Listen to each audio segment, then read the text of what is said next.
Most scientists don't have a money problem. They have a visibility problem. They simply don't know where they stand financially. And if you don't know where you are, you cannot make good financial decisions. You cannot invest properly, and you cannot plan for the future. So before thinking about investing or saving more, you need to understand your financial situation. Step 1. List your assets. These are the things you own.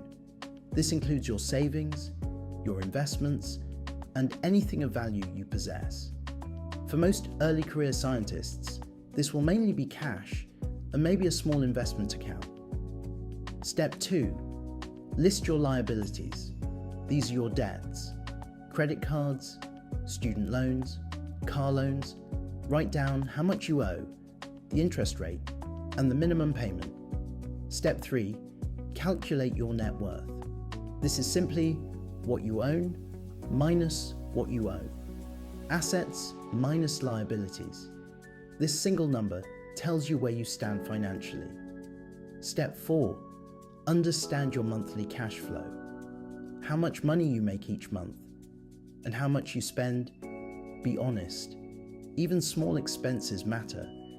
This step alone is eye-opening for most people. You start to see patterns, where your money is going, and where you might be losing control. Unsurprisingly, net worth tends to rise with age.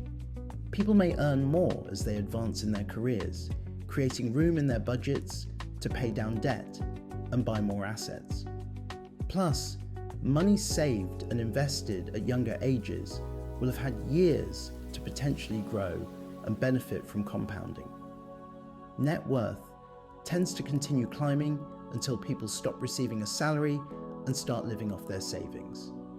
While average net worth is good to know, median net worth by age may be more representative of the state of wealth across a country. That's because average net worth factors in outliers of people with very high and very low net worths.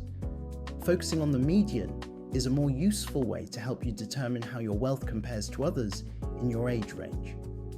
Think of this as collecting data before building a model. Without data, you are just guessing. In the next video, we will use this information to build a simple budget that actually works,